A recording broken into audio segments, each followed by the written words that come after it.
swimming, biking, bench press, shooting baskets, and baseball pitches. Yeah, so that was pretty easy, right? These are just 2D frames. These are not special. I went to my hard drive, ran a script to take a random video from each class in a random frame. You guys got, I think it's 7 out of 8 correct. Okay. And the one that's wrong is not that it was wrong, it's just not specific enough. And we'll see here, right? So you did it even when the diver is barely visible due to JPEG encoding, or JPEG encoding. Right? And this here is not swimming, it's actually breaststroke, which is a type of swimming. Okay, but that's a minute detail. Okay, so the first 2 things I want to talk about are based on observations like this that my students and I made. We tried some things that the action recognition community wasn't really doing. And basically, they didn't work. So there's something to motion. Right? There's a reason why dense trajectory is working well. But I can't tell you exactly what that is yet. Okay? So we'll talk about pose-based action classification, the way we did it. And then a variant of ActionBank called ActionBank.2D, which just uses image templates instead of 3D templates. With hog descriptors and even off descriptors. And then after that, I'll be talking about a new direction that my group is taking, which uses video over-segmentation or supervoxels as a low-level representation. And then we have some results that are quite promising about that. Okay. I'm pretty sure most of you probably saw this video from Johansson. This is a famous video from the psychology literature, right? That was sort of a little bit in Cordelia's talk. No one can deny that you can describe in quite rich language what's happening with these 7 or 8 dots. Like climbing stairs, moving, sitting, but until there was motion of those dots, right? If you recall, in the middle there's the guy sitting down, and you kind of translate it backwards, you didn't get much there. Okay, so we wanted to play with human pose for action recognition. Okay, there's been quite a bit of advances in skeletal pose estimation in the last 4 or 5 years. For example, the Yang Ramana method can do human pose estimation in pretty drastic poses, like the guy shooting the basket up there. And get a pretty good job.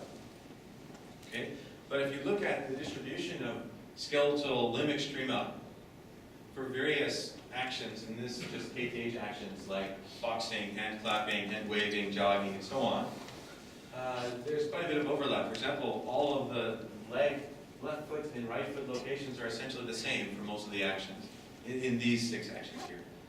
Okay, the left hand varies depending on if it's hand waving or jogging and so on, but in some sense there's quite a bit of overlap here.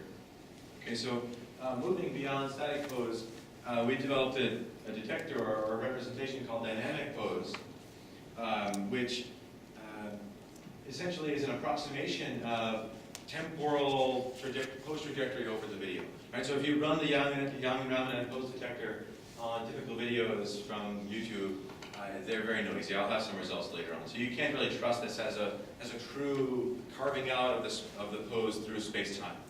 Okay, so rather than directly using this 3D or space-time pose, instead dynamic pose takes a first-order Taylor expansion of that pose trajectory, and at each joint point just describes that skeletal joint point with a hog 3D descriptor. So it's kind of like describing the direction that pose skeletal joint point is moving in, right? So in this case, so in here you see the girl's arms are moving out when she's kind of separating this way, and they're moving in when she's retracting. So these two, although skeletally they're the same, the dynamics are different. So we wanted to incorporate the motion into the skeletal pose. Okay. Okay, we ultimately will use sort of a bag of pose representation. So we had to have a way of computing distance between these dynamic poses, and it's very simple. So the H's here are the histograms at each joint point P and Q.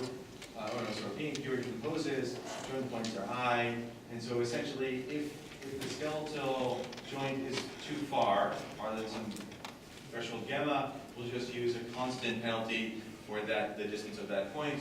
If indeed they're close enough as a function of gamma, then we'll actually take a distance of their hog 3D histograms to modulate that actual joint distance there.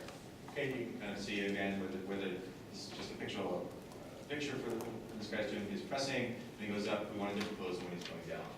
Okay. You can actually see that popping out. So these are actual dynamic pose codebook entries on the KTH data set, where you see the first guy here looks a lot like the second to last one over here. But if you actually back project that back into the video, you can see that the first one here is for when the guy's doing the upward motion, the jumping jack, and this guy here is when he's doing the downward motion, the jumping jack. Okay, and this will ultimately turn out to give you about a 10% improvement in action classification. Okay, but that's not going to matter too much because the overall classification is going to be pretty poor. Okay, so we use a bag of pose type approach. Nothing special here. We did not play with, we're not playing with like Fisher encoding and various RBF kernels and all that stuff. We just want to get a sense for whether or not these things will work. Okay, so how do they compare? On small data sets first. Okay, so vertical axis here is the overall accuracy of the method. Okay, the horizontal axis is sort of twofold. These are the sort of six class, 9 class, but also the right progression is actually in time. So these are papers published in roughly 2004, 2006, 2007, all the way through, I think this graph goes to about 2012. Okay. Skeletal pose is about 8 years back. Okay. Raw skeletal pose. And this is state-of-the-art skeletal pose. This is not not a format. This is the best that our community can do right now. Okay. Dynamic pose. Okay, it's a little bit better. Actually significantly better, but still also significantly worse than basic low-level feature methods. Okay, and this message gets even worse when you start talking about larger class performance, like UCF50. And this is also confounded by the fact that in UCF50, as was brought up by Cordelia, in many cases, not the whole human body is visible. In some actions, multiple humans are visible. And so we're just taking a bag of pose over the whole video. Okay, so this is a problem. So you have to actually combine it with some low-level methods. And although I don't have the results on these slides, if you do that, for example, if you do take like action bank plus dynamic pose, you'll get to improve this by about 4%. And so there is some complementarity between directly focusing on pose and focusing on low-level features or mid-level features. Okay, I think the main reason why this is the case is that pose is simply noisy. Anyway, these are just frame-to-frame Young and Ramanan results on UCF50 for cases in which the full human is visible. And you just see, even in the case with the backgrounds, a pretty simple background, drastic difference here. The pose is very noisy. Again, static background, but large in motion. Here's static background and not a lot of motion at all. Look at how the hips are moving. So this is all UCF50 or just videos of UCF? All of UCF50. Yes, and I don't have them on my website, but we've computed them. It's a bit of a burden, so if you want them, just send me an email. It's about 60 meg of data. Yeah, so happy to share them. We just sent them to, I think, Juan Carlos the other day. Could be philosophy on positives more because they look very No, to avoid that, we compute just how 3D in the video volume around the joint points because we didn't want to get into the whole notion of smoothing or column filtering and so on. Yeah, but I think the right thing to do if you wanted to use pose, sort of like this work version 2, would do some sort of filtering over the pose to get a better pose estimate. So this pose is computed just using single frame. Single frame. Yeah, and Right, there's been so some our work. 3D point will still be translated to the wrong position in some frame, right? That's basically what... It is, yes, it will be, yes. Okay, so that's the pose story, if you will. And then I'm sure most of you are familiar with Action Bank, but the basic idea with Action Bank is to create this action space that's spanned by a set of canonical or exemplar actions. Okay, in this case, these are all from UCF50, I believe, like spinning the discus and golfing and horseback riding and so on. The way it worked in Action Bank is that we had 3D templates for each of these that were manually selected, but somewhat arbitrarily selected from the video volumes. And then we do an embedding into a motion space by Kostas Stepanis' work called action spotting. Ultimately, get a set of 3D correlation volumes, turn those into feature vectors by volumetric max pooling, and run through sparse SPMs here. On smaller data sets, this was the first method to sort of close or win those data sets. But on larger data sets, the method hasn't matured as well as we would have hoped initially. I guess this might be because the actual templates are crucial and they're not automatically selected in Action Bank. And there's some results from the first paper that show if you increase the number of templates in your bank, you'll get increasing performance. And for example, on UCF 101, we did not add UCF 101 to the bank entries. Now that we have some more time, we plan to do that now and see where we get, but anyway, so as I said, Action Night is based on these 3D space-time oriented energies that essentially decompose this video into a set of 7 motion directions, like leftward motion, rightward motion, and so on. Here you have static, and this is sort of just lack of structure here. In our work, we remove the static energy and the lack of structure from these motion volumes. You kind of get a focus on the moving human as a representation in 3D. Okay, but based on the slides I showed you, those 10 image examples in the beginning, we wanted to see, can we exploit just this scene structure, basic scene and image understanding, as a way of modeling action in this data set, okay, in UCF 101 or UCF 50. Okay, so what we did was just essentially extract 2D templates by doing simple k-means clustering on hog features that were run over the videos, every frame separately. Okay, so we automatically selected the templates in this place, and then just use the standard action bank pipeline. Okay, so we can evolve each of those templates over every frame of video, do volumetric bank spooling, and so on. Okay, and we get quite poor performance. Okay, so just 2D histogram of oriented gradients gets about 30% on the UCF 50. This is worse than STIP and so on. And if you incorporate just 2D optical flow, histogram of optical flow, as well as HOG, you can improve performance there. So again, motion is valuable, but perhaps in this example here, there's a better way of incorporating scene understanding into the recognition than we were able to exploit here. But this is just a quick experiment we did over the last few weeks just to see what we got. So have you used those poses to do the action? Like you earlier showed that you are in the image poses by Deva School, right? Yeah. So have you used those to do the action recognition, or it's just a big one? Yeah, so here you have skeletal pose, which is just the raw pose without the histogram of oriented gradients in 3D at the joint points. Bag of them, you get about 30% raw, okay, densely over the frames. And if you do use our dynamic pose, you get about 10% improvement, 40%. If you combine that with dense trajectory, you see just post hoc arithmetic mean fusion, late fusion, you get about a 3% improvement for UCF 50. Okay, so there is some complementarity there. But I mean, I was thinking that it should help a lot because it's not really helping compared to like dense trajectory. Right, so I think it would be helping a lot if pose was better. I think still pose is still noisy enough. And I think this is a complementary message to what Cordelia gave before. So she had perfect pose, and she showed that perfect pose was able to get, if I recall, something like 70% on, I don't know what date, HMDB 51, some subset of HMDB 51, which is great. You know, we're given state of the art for low-level methods is like 50%. Okay, but in here we're talking, this is not manual pose, this is automatic pose. In a similar representation on top of the pose, we're taking joint points, joint angles, and even adding Hog 3D at the joint points, and we see a result like this on UCF 50, which is not up to snuff. What do you mean by manual pose? I see the thing. No, fully manual. Her work was fully manual. Yeah, so that's why it works so well. Okay. Yeah. So I like the message, and in some sense, this is like the first 2 parts of this is sort of a call to arms. Right? If we could do better scene labeling, we should be able to use it for context and actions. If we'd be able to do better pose, we should be able to use that for better actions. But I think the community is not there just yet. What kind of screen they use? Like you use manual pose, confinement pose.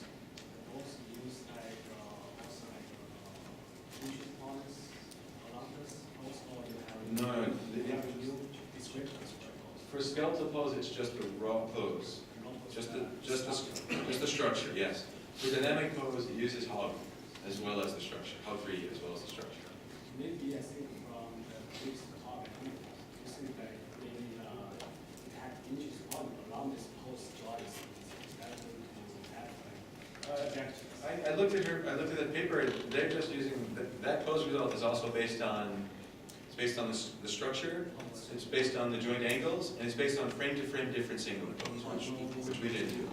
So I think the dynamics of the pose is what you get in the dynamic pose here, but in a slightly different way, is related to that. Jason, quick question regarding the action bank 2D. Right. Cluster?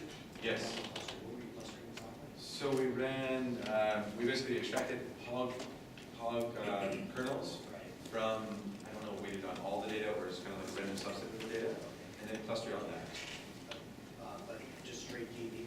Straight KV, Okay, yeah. so I was just wondering if you could see one more sophisticated, like exemplars for the animal clustering. It seems like, the other side is finding found success there. Maybe that. Yeah, we probably could have done that. We It have, might be better than Yeah. they appear to be. yeah. This really was a result that was a few days of work, just when we started to look at the images a little more closely. Yeah, we could have done better. Someone please do better. Because I'm not going to be working on that. I'm going to be working on what you see next, which is, so we have about 15 more minutes, right? But 10 more minutes. Okay. So now the rest of the talk is more about the future. It has nothing to do with automatic anything. This is a human visual psychophysical study based on video supervoxel segmentation. So we did some work with some collaborators at Rutgers, neuroscience, about essentially are actor and action semantics retained in video supervoxel segmentation. Okay, you may have seen results like this. So this is a typical video segmentation result that you get running streaming GBH or GBH, and I'm not going to talk about video segmentation, the details of it here. If you're interested, I'm giving a talk later today where I will talk about the details of segmentation. But this is the type of results you get. I mean, there are lots of informative structure retained. I mean, that guy's snowboarding, we get him as one segment for a while. Over segmentation here, you still see the boundaries are being preserved pretty well, mid levels, and so on. Okay, so in the study, we were asking one primary question: do these segmentation hierarchies retain enough information for the human perceiver to discriminate actor and action semantics? So binary actor here is human or animal in the action. Action, these were 8 actions that, I don't know if all of them are in Lucia 50, I think they are. Climbing, crawling, eating, and so on. But these were things that both humans and animals can do. Right, so we had to a smaller data set here. Okay. The secondary questions we were interested in studying are: how does the semantic retention in the video supervoxel hierarchies vary with the density of the supervoxels? Those 3 panes, right? So fine oversegmented levels, medium, or very coarse segmentations. How is the shape of the action retained? Okay. How about the actor? Is it easier to recognize the action if it's a human versus an animal? Okay. How about the background? Is it static or a moving background? And how does that response time? How does the response time of the human vary with the action? Okay. So again, just so I can convince you that you can do this, what's the action here? Climbing. You got it. Okay.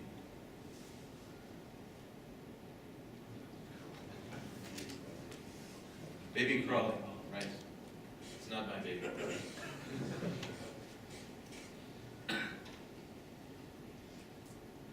What are you trying to prove? Eating? That you could do that.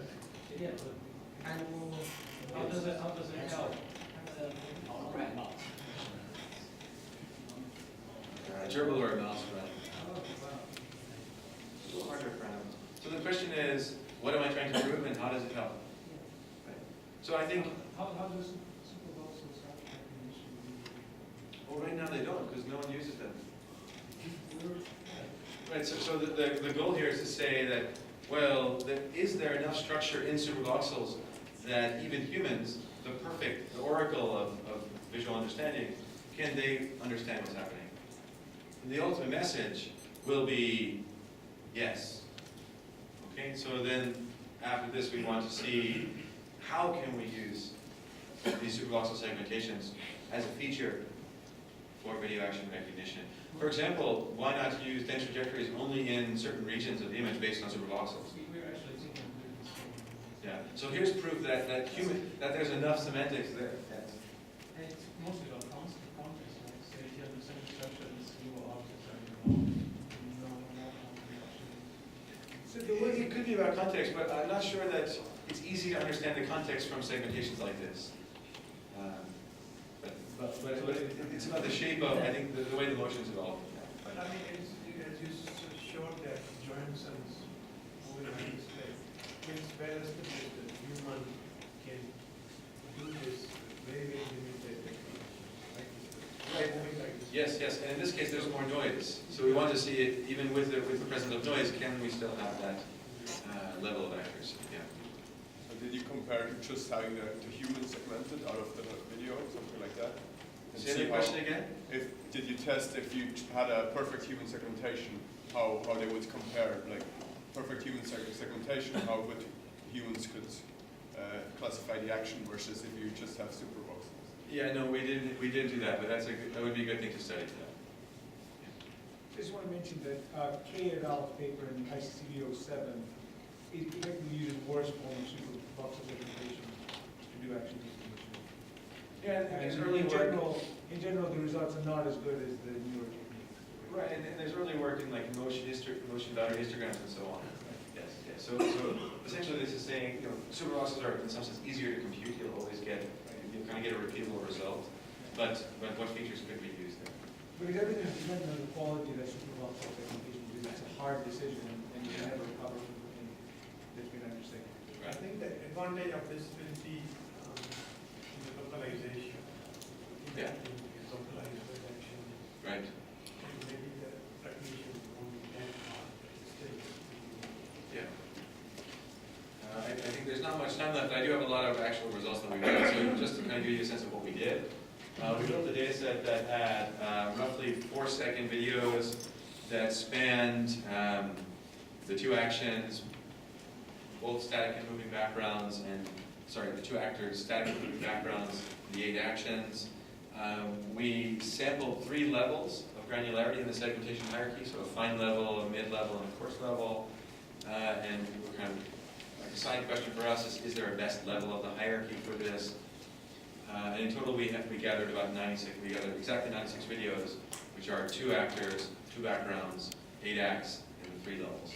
And we made sure that when we were doing this study with 20 participants, no single participant saw the same video twice.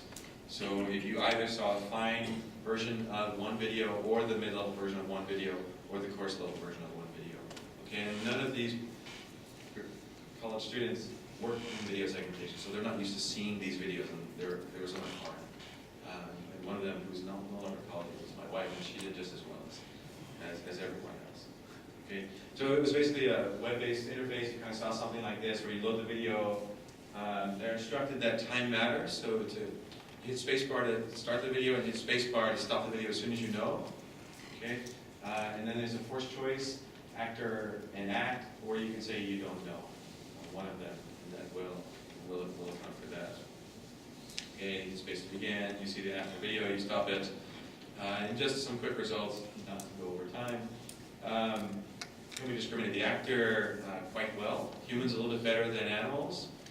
I guess this might just be because we seem to observe that when humans were in the videos, they tend to be in the center of the video, whereas animals moved around a little bit more in the videos. This might have been the case there. How about discriminating action? Again, pretty good, 70% overall. Okay, just for the humans. When there's dominant unidirectional motion, we have quite good performance, like walking and running. Okay. Do they have the choice of, do they know this list of 8 actions? Yeah, they're taught the list of 8 actions first. But we don't give them video examples, we just use the words. Okay, so there is some semantic ambiguity, I'll give you some examples of that. Okay.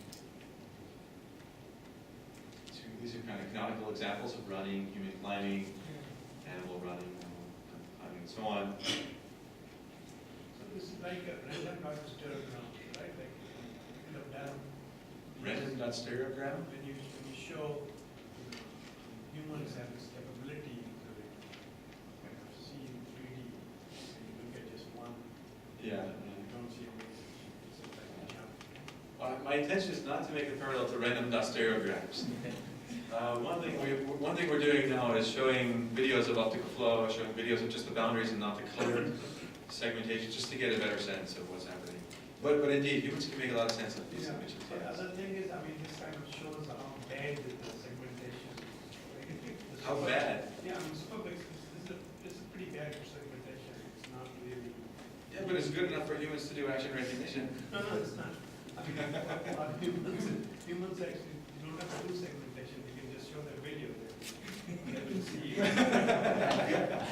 So the point that you're using computer vision to do something on the video and then show the humans, actually it's becoming worse for humans. Why would humans want to look at this kind of video compared to original video? Well, no, I think if you think of our field as sort of a compression problem, right? Our goal is to find the smallest representation possible that can achieve the highest understanding score for whatever problem. And so the idea is not that we can show humans the whole video and they can obviously recognize what's in there, but that we're seeking representations that are efficient and also discriminative and descriptive. And this is an exploratory work in that direction. Yeah, Fabio. Did you try image segmentation, so not in product systems, just in segments? We didn't work on just frame segmentation. No. Because I mean, the results of which image segmentation provides us with frames is slightly better than. Yeah, it's hard to say. I mean, you've worked in segmentation, so you know if you do frame-to-frame segmentation, you'll get temporal inconsistency. Right. So my intuition says that video segmentation would do a little bit better, but maybe not that much better, just because of the inconsistency. Humans are very good at temporal consistency, so they resolve the ambiguity over time very well. Yeah. Yeah, maybe.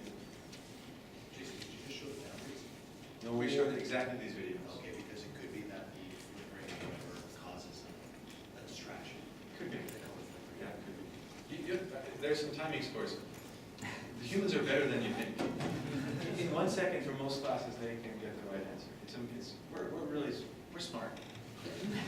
Yes, I was wondering how you think that because human has a perceptual grouping abilities. So when you look at the video, even if the full segmentation and in the common motion, this is quite a lot of the Lancaster law, allowing you to grouping things together, even separate one reading in the computer segment reading into two, and then grouping half to the body part, for instance. Yeah. So do you think that the perceptual grouping plays an important role in this? So I think it plays an important role when they don't know what's happening. So there'll be one chart. I'll just jump there. Let me jump there because it's an interesting chart to sort of talk about your question. I think this is the chart, right? So yes. So when they got the right answer, this is the top row here. Okay, they did so it says here in about 3 seconds, but that's about 1.5 seconds of video. Okay, and they did, so the blue is the histogram, the red is just a kernel smoothing of the histogram, not a big deal. Right, so whether or not they were looking at an over-segmented version or a very coarse segmented version, right? They do better when they don't have to do perceptual grouping though, as much, because in course they do about 77%, it's about 63%.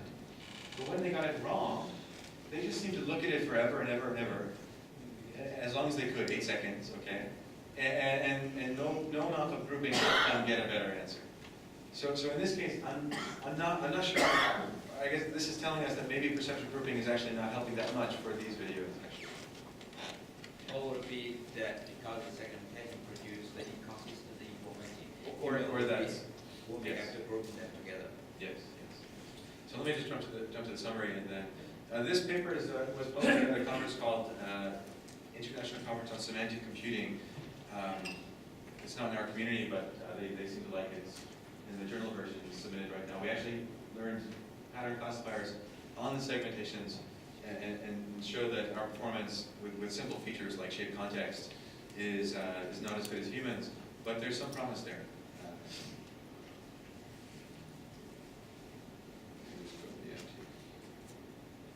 I guess in summary,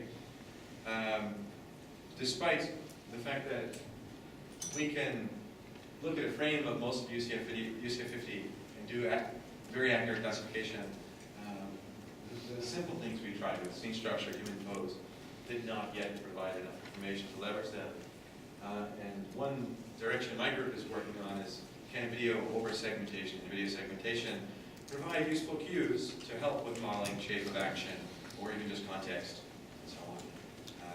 Happy to take any more questions. Code's available for most of the stuff I talked about today. If you want something that's not on the website, just send me an email. I'm happy about who has supported this work. So thank you. So please do talk to Jason. We're in a break and be back here at 10:30 sharp. So we can start with the next session, which will be by recognition.